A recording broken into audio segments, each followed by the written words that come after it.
rise and educate the masses and go back to Africa. Well, that's what Parting Way is about. We've become that link to Africa for all African Americans and other races, because you all come from Africa anyway. But there is a breed of people that can kill. These people don't have feelings. Now, theory is they're not even from here. They've been diluted or deleted from feeling. How can you let children starve and have a mansion?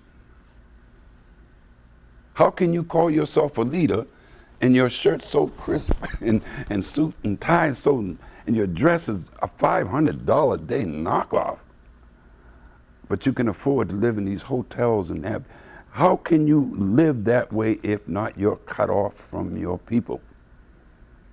See, so my job at this age, and whatever time I have, is to funnel a lifetime of victories.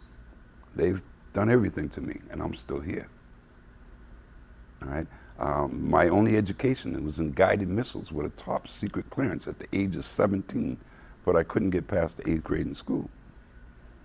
So there's more than one way of knowing things. And our people have that in their DNA, especially the women. We have cultural and spiritual things that they have to build a CERN collider to compete with the melanated people. So I don't want to keep going on this one. I know we're going to run out of time. But what I want to try to leave everybody with is please get in touch with me. I know that the leaders and the rulers and those people who have the money and support and finances to help us with this project, to save children's lives, I know that they want to, but they're cowards. They won't even talk to me. They do not want to talk to me because I know how to fix the problem. And I won't say the whole world, because my solution is give the kids a chance to fix it. I know one young man, about your age, who can't even pay his rent because he can't find work.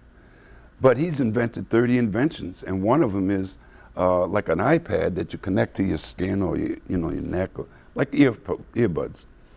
And it allows the blind to see, the deaf to hear, and he can't get a job? These are targeted individuals from cradle to grave that will never see money. They will never be financed or so on. And it ain't like they can steal your stuff and do it because they already have it. They want to keep the good thing going. We don't need oil, but that's what we're going to use until we wake up. So the idea of getting the young people to get out of their books, you didn't write them, get out of their corporations, you don't own them, and take a walk or a ride downtown or into the suburbs and see how many of those are owned by your people. How many buildings did you build downtown? How many businesses do you own? Is that by design? Are you saying we're so screwed up that we don't want or thrive to get these things? No. There's two worlds. And to balance this thing, because you're never going to get them together.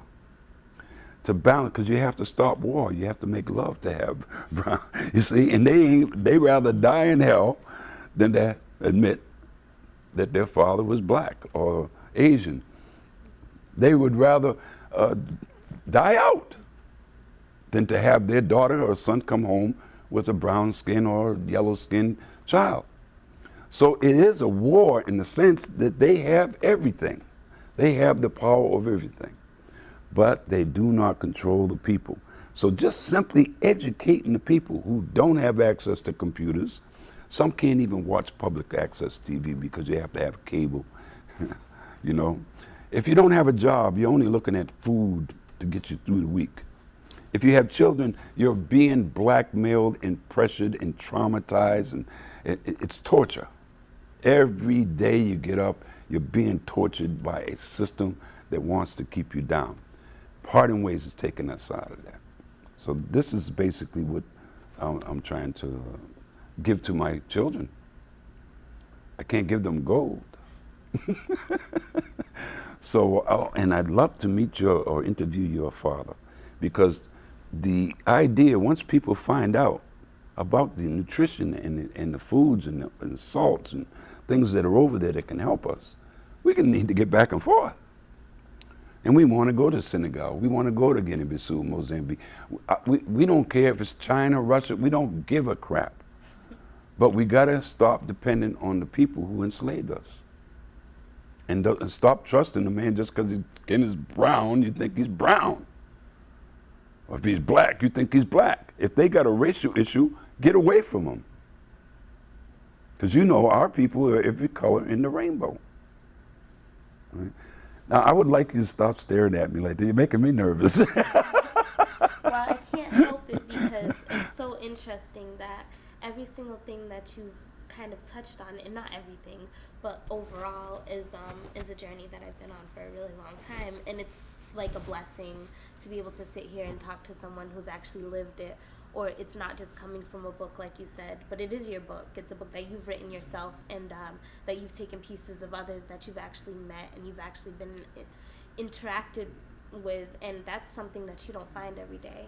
And in keeping with the theme of going back to the roots, I mean, we couldn't have asked. You're on the right track. You couldn't have picked a better name. The idea, Marcus Garvey had 3 starliners that they were constantly sabotaging his own people. Our people are infiltrated. There's no group that's not infiltrated. And then we have our own that are jealous and envious. So you can't work as a group. You've got to stop that.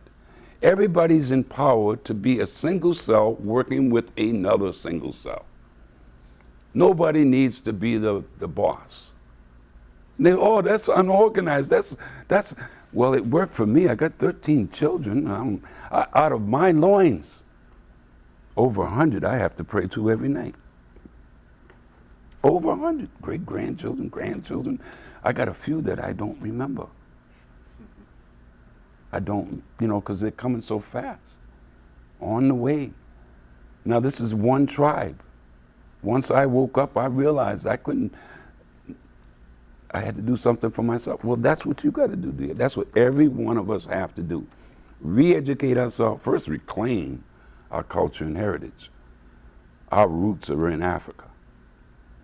It wasn't called Africa back then, but if you do your homework, you're going to find out, gee, we've been here. There is no record of our beginning. And there is no record of our past, our ending.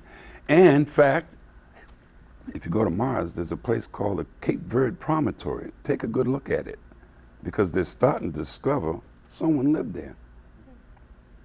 Some high technology's up there, and that's why they're remote control and moving around trying to get to that promontory rate as we speak. Now, let me ask you a question, because I know we're running out of time. If you never